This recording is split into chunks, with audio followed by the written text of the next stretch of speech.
Well, every so often I like to get my hands dirty, and that's exactly what I did today. I needed to upgrade the in-ceiling speakers in the master bedroom as well as the bathroom, largely because the speakers in the bathroom, the wire, started to oxidize. And there were some audio issues that kind of made me realize, after talking to Brandon Wirtz, the audio-video genius who does so many other things with me at lockergnome.com, that the amplifier that we have for this particular setup was overdriving the speakers, or rather the speakers were underdriving the amplifier. One of the two. Either way, we were having problems in the bathroom, and come to find out the speakers there just weren't working all that well. So I had to unscrew them, pull them out. I could have recorded that particular video, but it was really so simple. So right now I've got above me a couple of in-ceiling speakers, and I don't know if my girlfriend could pop up there. Just took a ladder. Yes, my girlfriend. Say hi. Hi. See, it's really a female. That's not Brandon, unless Brandon's got a high-pitched voice today. The only issue, as a matter of fact, that I see is that I think I used the wrong paint to clean up the perimeter of the speakers. But these were the speakers that we pulled out of the bathroom, and nothing really wrong with them. In fact, I may actually sell them to somebody if you'd want to them, if you'd want them. Elon speakers.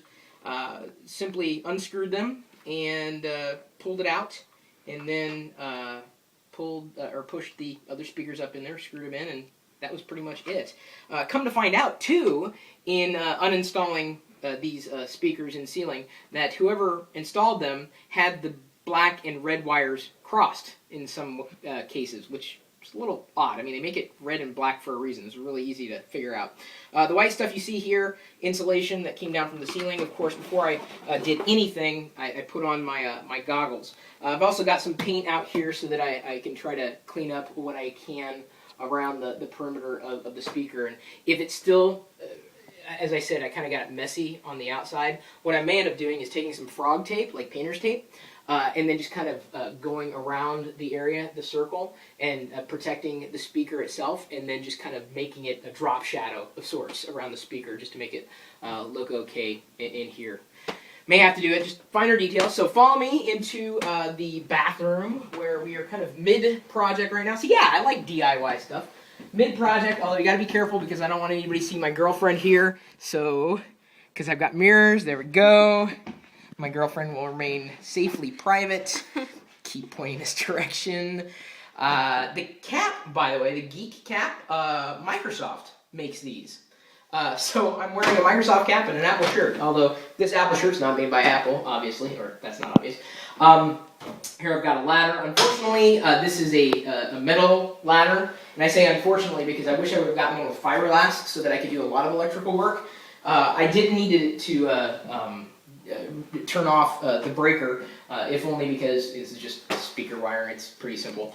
But I did notice oxidation on that particular speaker back there. Got two in the bathroom here. Again, replaced. The biggest problem, again, was the paint. I mean, getting these things installed was really, really simple.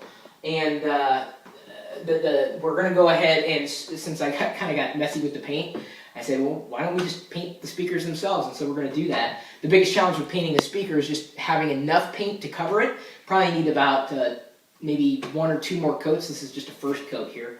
And if that isn't obvious, it kind of looks a little sloppy right now. The biggest challenge is specifically making sure you're not covering up the holes in the grill. And for that, just a fine little paper clip will do. Just kind of very lightly. You don't want to, like, obviously poke the cone inside. And the speakers, of course, sound good. I don't have any music that I'm licensed to play immediately right now, but through the receiver, everything should work fine. And that being said, after installing these new speakers, I think I need a new receiver. I think I blew something in it. I mean, it still works fine, but it seems to be the biggest point of failure, not necessarily the speakers. However, that being said, the speakers we did install have deeper, richer sound, a lot more bass than the original speakers, which again, I've got 4 speakers that I'm not using, perfect for in-ceiling stuff. I've still got the grills as well. So if one of you wants them, make a bid. I'll ship them off to you. That's not too much of a challenge. Make a decent bid. I don't even know how much they're worth, really. But you know, give me a little, cover shipping and handling, and you can have my speakers for your ceiling if you want. Speakers which once hung in my bathroom and bedroom. I'm sure someone will want to buy.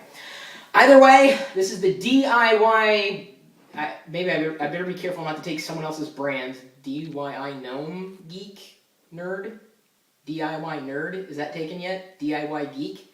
I better look into that. Signing off for now, because I've got a little bit more painting to do. Some elbow grease right there. See that? Actually, that's just elbow paint. At Chris Perillo on Twitter. Chris@Perillo.com is my email address. Chris.Perillo.com is the blog. Facebook.com/Chris Perillo. And EmpireAvenue.com/Perillo is where you can link off to all those profiles. And plus, make virtual currency off the things that I'm doing online. Got any other geeky DIY projects you might want me to try in my house? So let me know. I might give it a shot. We shall see. Either way, you're more than welcome to join us in the chat room. Even if I'm not in front of the live video feed, the nerds and geeks in there are being, well, themselves, which sometimes is kind of scary. 24 hours a day, 7 days a week, at live.perillo.com. We'll see you later. I lied. We're not done with this particular video, home improvement stuff. We decided, since both of us love geometric shapes, to actually come back, as I kind of alluded to originally in the first recording of the video, and frog tape off a square thereabouts. And it's not perfect, little imperfections, okay, right? It's not going to bug me or anything, but as we started out with this second recording, pulled the frog tape off that one, and now I am going through and I'm painting around. Trying to be very, very careful, of course.